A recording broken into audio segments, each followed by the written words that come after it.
காட்டுப்பரூரில் ஐயனார் கோவில் உட்பட 3 கோவில்கள் கும்பாபிஷேகம். நூற்றுக்கணக்கான பக்தர்கள் தரிசனம்.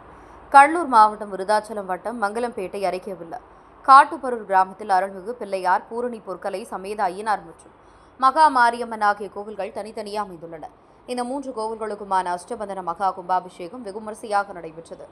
முன்னதாக செவ்வாய்க்கிழமை மாலை மங்கள இசையுடன் ஸ்ரீ விக்னேஸ்வர பூஜை, வாஸ்து சாந்தி, மிர்ஷங்கிரகணம், பிரவேச பலி, கும்ப அலங்காரத்துடன் முதல் கால பூஜை நடைபெற்று மகா பூர்ணாகுதியுடன் மகா தீபாரதனை காட்டப்பட்டது.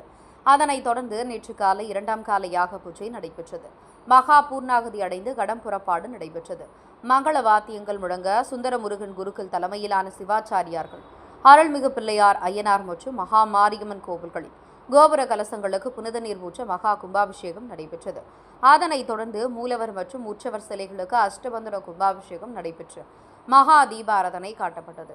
இந்த கும்பாபிஷேக விழாவில் காட்டுப்பரூர், மங்கலம்பேட்டை, சிறுவம்பார், மாவனந்தல், எடைச்சத்தூர், கோனாங்குப்பம், பிஞ்சனூர், வலசை உள்ளிட்ட சுற்றுவட்டார கிராமங்களை சேர்ந்த பக்தர்கள், பொதுமக்கள் என 1000க்கும் மேற்பட்டோர் கலந்து கொண்டு சுவாமி தரிசனம் செய்தனர்.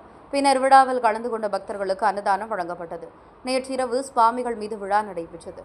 தொடர்ந்து 48 நாட்கள் மண்டல பூஜை நடைபெறுகிறது. கும்பாபிஷேக ஏற்பாடுகளை காட்டுப்பரூர் கிராம பொதுமக்கள் சிறப்பாக செய்திருந்தனர்.